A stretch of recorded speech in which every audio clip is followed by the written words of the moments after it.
ఈ వారం వ్యాపార వాణిజ్య వార్తల సమాహారం బిజినెస్ న్యూస్ ఇప్పుడు చూద్దాం.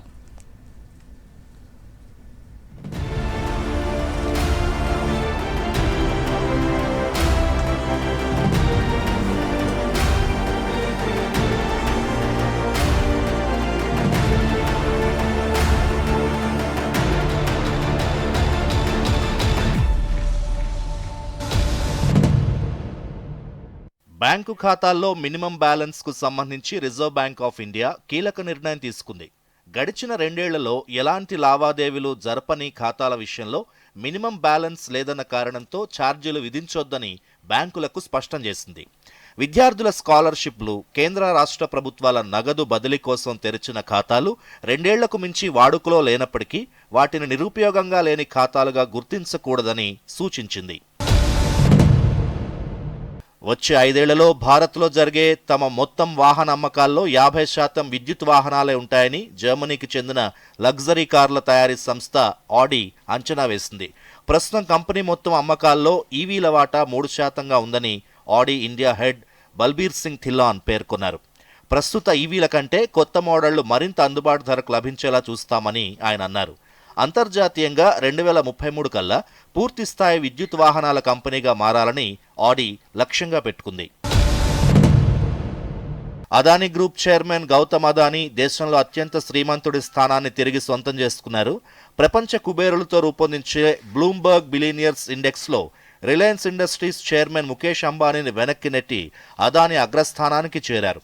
ప్రస్తుతం ఈ జాబితాలో అంతర్జాతీయంగా గౌతమ్ అదానీ 12వ స్థానంలో నిలిచారు.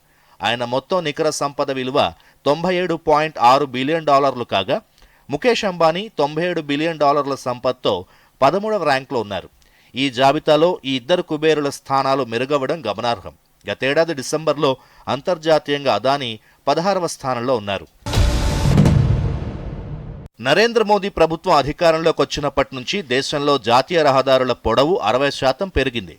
2014లో 91,287 కిలోమీటర్లుగా ఉండగా డిసెంబర్ 2023 నాటికి 1,46,145 కిలోమీటర్లకు చేరుకుంది. రోడ్డు రవాణా, జాతీయ రహదారుల కార్యదర్శి అనురాగ్ జైన్ ఈ మేరకు వివరాలు వెల్లడించారు. ప్రస్తుత ఆర్థిక సంవత్సరంలో డిసెంబర్ వరకు జాతీయ రహదారుల ప్రాధికార సంస్థ టోల్ రూపంలో 18,450 కోట్లు వసూలు చేసినట్లు చెప్పారు.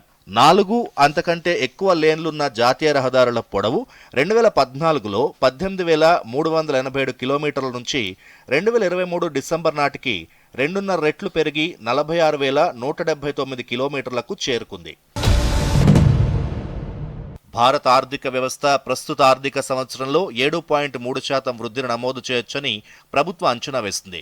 గనులు, క్వారీ, తయారీ రంగాలతో పాటు సేవల రంగంలోని కొన్ని విభాగాలు ప్రదర్శిస్తున్న అద్భుతమైన పురోగతి వృద్ధికి ఊతంగా నిలుస్తుందని జాతీయ గణాంకాల కార్యాలయం శుక్రవారం విడుదల చేసిన తొలి అడ్వాన్స్ అంచనాల్లో తెలిపింది. ఈ ఏడాది తయారీ రంగం వృద్ధి రేటు గతేడాదితో పోల్చితే 1.3% నుంచి 6.5%కి పెరగవచ్చని, అలాగే గనుల రంగం వృద్ధి రేటు 8.1%, ఆర్థిక సర్వీసులు, రియల్ ఎస్టేట్, వృత్తిపరమైన సర్వీసుల రంగం 8.9% వృద్ధిని నమోదు చేయొచ్చని ఎన్ఎస్ఓ పేర్కొంది. అంతర్జాతీయ మార్కెట్లో నెలకొన్న మిశ్రమ సంకేతాలతో దేశీయ స్టాక్ మార్కెట్ స్వల్ప లాభాలతో గట్టెక్కింది. IT, technology, auto, capital goods షేర్లు రాణించడంతో సెన్సెక్స్ 179 పాయింట్లు పెరిగి 72,026 వద్ద, నిఫ్టీ 53 పాయింట్లు బలపడి 21,711 వద్ద నిలిచింది. స్వల్ప లాభాలతో మొదలైన సూచీలు ప్రథమార్థంలో స్థిరమైన లాభాలతో ట్రేడ్ అయ్యాయి.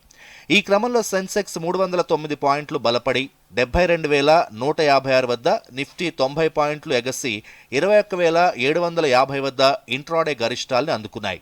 అయితే మిడ్ సెషన్లో తలెత్తిన అనూహ్య అమ్మకాలతో సూచీలు లాభాలన్నీ కోల్పోయాయి. ట్రేడింగ్ చివర్లో మరోసారి కొనుగోళ్ల మద్దతు లభించడంతో స్వల్ప లాభాలతో గట్టెక్కాయి.